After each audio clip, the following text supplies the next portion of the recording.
Y'all, tell you, how y'all doing? Make sure you like and share and subscribe to the video. And this video right here is for educating, commenting, and criticism purposes, okay? And news reporting. Now, a woman dropped bombshell that led investigators to Kei'Mani Latigue'S body. Oh yeah, he got caught. People saw him going in there, y'all. And then another thing, I'm gonna show y'all a video where Kei'Mani alleged father, daddy, I don't even want to call him no father, because fathers don't do that to the kids. Resist, then applied himself to when the officer asked him, gave him command what to do. He didn't want to do it, so I guess he thought they were was a BB gun that they had in their hand. But before we get started, y'all, with this content, close that screen door. Stop letting all the flies up in here. Yeah. So y'all, we're gonna turn it to the music, DJ.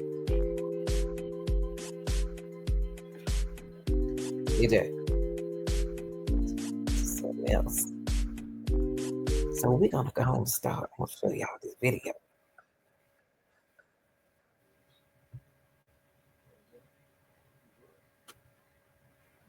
I think he lost his mind, y'all. Where he lived on the east side. Virgin Action News has learned it was Darnell Jones' girlfriend who helped police with evidence in the case. That woman who asked us not to identify her tells us Jones called her Friday and asked her to turn off the cameras at the home. She said she got suspicious and did not turn them off, and she adds she was in the bedroom when a relative saw Jones move some items from his SUV into the house and hide them under the basement stairs.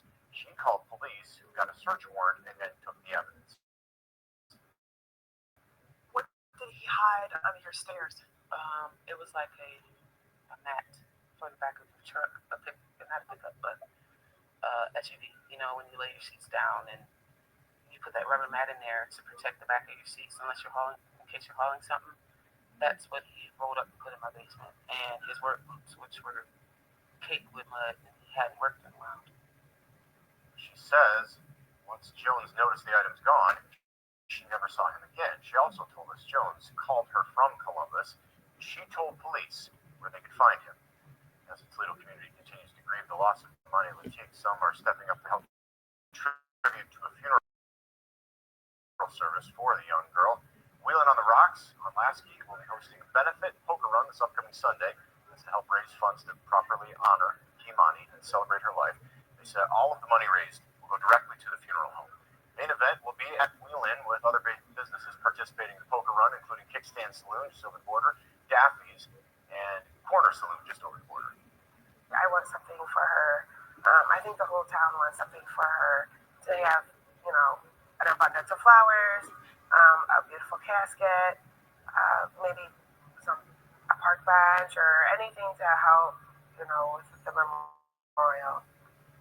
Stand is on Alexis in Toledo. Those hosting Sunday's event tell us that a donation to the funeral home is essentially your ticket to take part in the activity. So if you'd like to donate or if you'd like to find out more, go to our website, virginabc.com.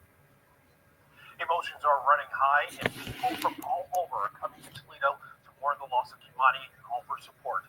But how does the community begin to heal from this horrific incident?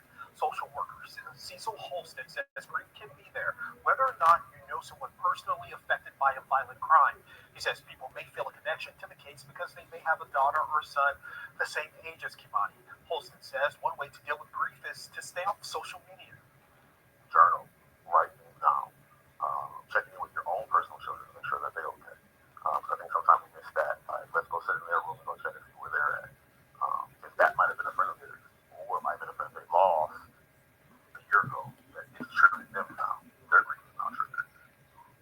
Leaders with the County Children's Services say they understand the public has many questions about Kei'Mani Latigue. Today, the agency's director made his first comments about her case. Virgin Action News reporter Lily Lowndes has details. She joins us live in the studio to explain what's Willie. Yeah, Tony, it's not only the community that's hoping for answers. This is a story we broke yesterday on 13 Action News at 10 that Lucas County commissioners wanted to work with Children's Services to form an investigative task force. And today, that task force was approved. Community members are ready to take action after the tragic murder of 13-year-old Kei'Mani Latigue'S. Obviously, like everybody else in the community, I heard what had happened to this young girl.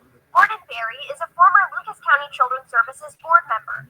When he heard that concerns about Kei'Mani's safety were allegedly reported to the agency, he wanted to make sure that the county would never have a case with an outcome like this again. It's my intention to contact the commissioners and volunteer my services. Berry is hoping to join a special agency review task force launched by the Children's Services Board in collaboration with county commissioners. I think it can only lead to good things, and I'm looking forward to the results. Children's Services Executive Director Randy Muth said the task force will look at the agency's policies. The details of Kei'Mani's case are a separate matter. Muth says he knows the community has questions, but the prosecutors have asked they hold off on releasing any new information. Review all those documents and make a determination as to whether the benefit of informing the public. With that in mind, Muth says they're still in talks with prosecutors. We've sent the information over. We have sent some suggested statements that we might make, for their approval. Meanwhile, the task force is going full steam ahead. Berry says he hopes that the agency gets the resources they need. What do I hope will come of this? I hope that we'll not have another case like this. Muth told me that once the prosecution is over, the task force will help release files and let people judge for themselves how Children's Services responded prior to Kei'Mani's death. Tony? Okay, y'all. What do y'all say about it like that?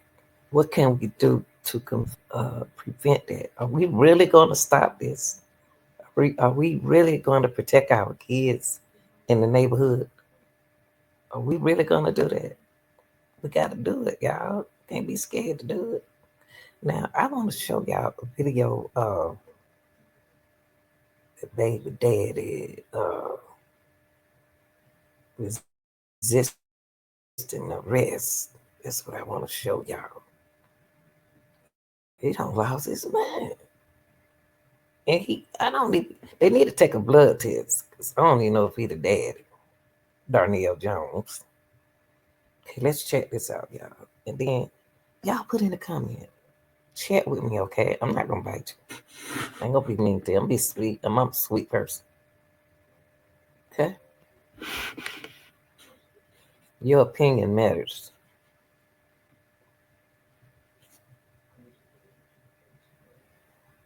Let me make sure y'all can see it, because I'm by myself.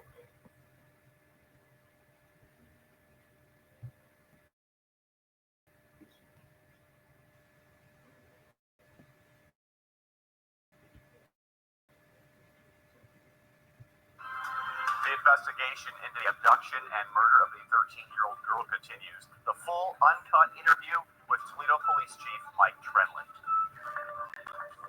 Political officials are going to have to step up. The local organizations, nonprofit and private, the businesses are also going to have to step up, because at this point, we should have been doing this a long, long time ago. We just can't wait to make this happen and make it better for these kids out here. The call for answers and justice continues. Our community mourns the death of 13-year-old Kei'Mani Latigue'S. Her family is remembering her life as she would have celebrated her 14th birthday this week. And her father remains in the hospital, shot by police and charged with killing her. Here's how the story has unfolded. Toledo police posted the alert that Kei'Mani was missing on Tuesday, March 18th. It was just after 4 p.m. She was last reported at her grandmother's home on Elm Street in North Toledo. The next day, WTOL 11 spoke with the teen's grandmother, Dorothy Latigue. She's also Kei'Mani's legal guardian. She said she came home from work Tuesday morning, found Kei'Mani was missing. She called her school before making a report to TPD. By Friday, March 21st, family, friends, even strangers came out to North Toledo to search for Kei'Mani. Her mother, Tiara Caston, was there from Cleveland. Kei'Mani's dad, Darnell Jones, would be charged with abduction on Sunday, March 23rd. Court documents show he was the last person with her before she went missing. Then on Monday, March 24th, police found a body inside a home on Miami Street in East Toledo. The Lucas County Coroner's Office would later identify the remains of those of 13-year-old Kei'Mani Latigue. Her time of death was 12:19 p.m.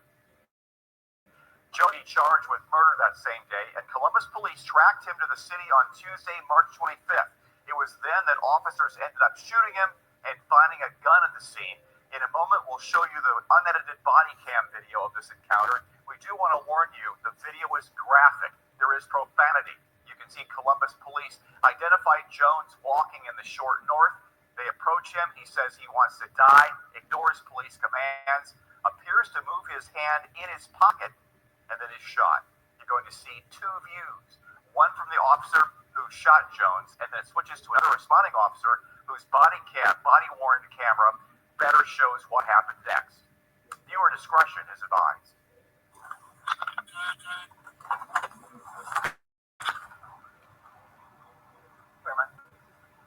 What's your hands feeling?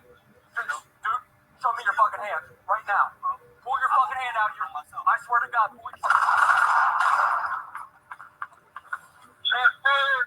Shots fired. This is a second. Don't fucking move. Alright, so that's how it's at. All you guys are okay.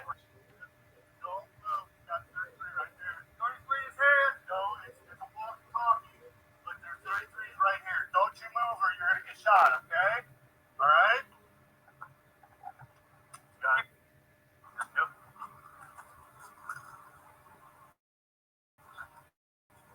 That's them. Somebody get on the main here.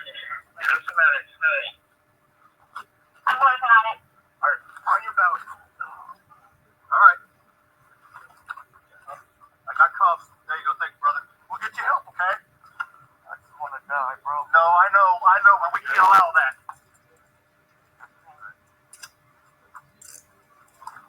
I don't want to get us some pressure.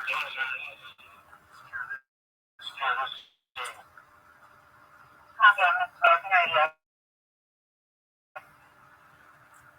Alright, fire. I'm in the car. He did too. Alright. Try it on. Okay. He did. Okay. You good? Alright. Good? Alright. I know. Alright. Listen to me. Listen, I gotta roll you off. I gotta get you up on your side, okay? I gotta get you up on your side. I got you. Alright. Where are you hit at, bro? I don't know. Okay. I know, he's hit his arm once. Yeah, he cut his hair off, y'all. Okay, we got him. He's hit one in the arm. All right, let's hit the side here. Yep, you're hitting the side. Okay, you'll be fine. Hey, look, you know about this? Sit up, okay? You're gonna be fine. He cut his hair, I y'all. know. Where do you guys need us? There you go. How's that? Okay. Okay, we're gonna leave you sitting here like this. Take a deep breath. Take a deep breath, okay? Hey, put in your car, block that road. You're on Chelsea. Get that road blocked. All right, we're gonna let you down. Okay, you gotta stay up. I'll hold you up. All right, you just relax. Lean back into there. There you go. You're gonna be fine. Listen, hey, nothing's ever that bad. All right. Okay. Well. Right now, right? Do you have anything else on you? Do you have any more guns? Yes? Guns at? Where's the other gun at? Darnell. Hey! Darnell, do you have anything else on you? Yeah, you said you had a gun. Well, I think he's just fake. I don't know. Nope. Just stay back, okay, please? Stay back! Hey. Okay. Good witnesses.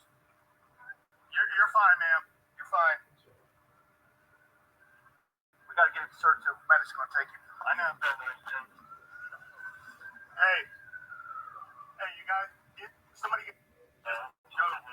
Y'all are $1 and some cents on the ground.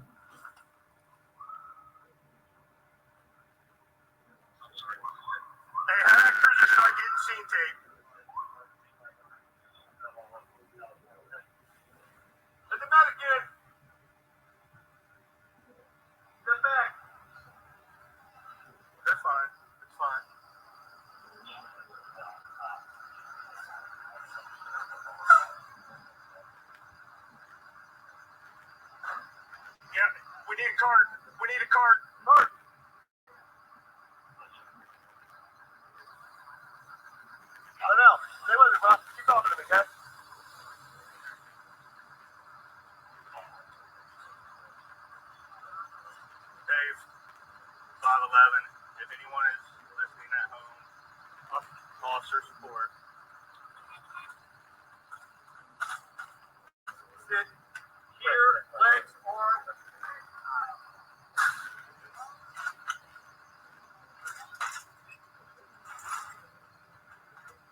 else?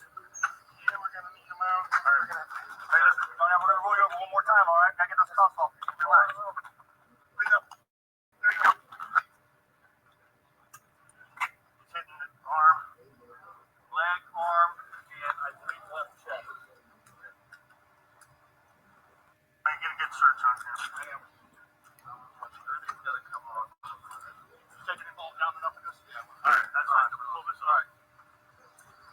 Cut the stuff off. You got to help us lift.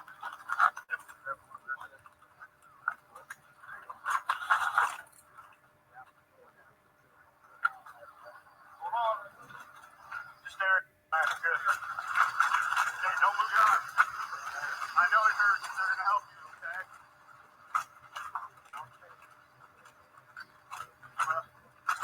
We're not trying to hurt you. We're not trying to kill you. No, we're not going to take it off your arm, okay? They're going to cut it off in just a second. Jones was due in court on weapons charges in Columbus, but did not appear because he remained in the hospital as of Thursday, March 27th. Now the call for justice continues. Rumors swirl on social media, and there may still be more questions than answers. WTOL 11 Silver Barker took the discussion to our city's top cop. She sat down with Toledo Police Chief Mike Trenley to separate fact from fiction. So my first question for you, Chief Trenley, there's been a lot, so let's kind of do like a timeline, and let's start with first question. Let's go back to when Kei'Mani was first reported missing. There was a report sent out, but is there a reason why there wasn't an Amber Alert? That's a lot of people's question. Yeah, so when she first went missing, our Amber Alert requires criteria when and how we do our Amber Alerts. And that's kind of like a national standard. And so it did not meet that criteria because at that point there was not any thought of there was a family kidnapping or family involved or any conflict at that point. At this point, we had a lot of different stories about a missing 13-year-old that may or may not have ran away for different reasons. So at that time, we'd already interviewed all the family members and we were talking to everybody. So there was nothing that would have qualified for an Amber Alert or that actually an Amber Alert would have done for the investigation. What is the usual criteria for an Amber Alert, just so people know? Yeah, so there's different things, but a lot of times, especially when it involves a family member, we need to have that we suspect the family member has kidnapped them and has run off with them, that we have descriptions of cars or locations and stuff like that, something that we can provide. For this type of case, it just did not meet that criteria. Now, my second question for you, TPD received a tip, you guys received a tip about the body that was found in that house. That's how you guys first found out about it being there, correct? I'm not sure what you're talking about, actually. Which tip? You guys received about the body being found on Miami Street in the house. There was a tip that you guys received, or was it anything in the report? It was mentioning that you guys were notified. I believe it makes the detectives work as well. There was communication and messaging through. Was there a phone call or anything, or Crime Stoppers? Was there anything sent out? How did you guys find out about the body? Through detective work, really. So through some interviews, some investigating. At this time, I can't disclose why or how, because it's still very pertinent to the investigation. And at this point, we're not ready to talk about that aspect of it. But yes, it was our detectives doing a great job interviewing and investigating and following up on some leads that got us to that location. Now, going to the body when it was reported that it was found in the house, when lots of people found out and it spread in the community, people showed up very soon right after that while you guys were there doing your work. There are a lot of people live streaming on their phones, showing it, and kind of just talking about it in general. There's a huge presence there. I mean, we saw it. I was there that day. Did that at all impact your guys' work there while you were doing that? Did it affect how you guys were doing? I mean, could you guys have done anything different? Okay, y'all, I'm gonna stop it right there. I just wanted to bring that exclusive information to you all. Y'all, thanks for watching.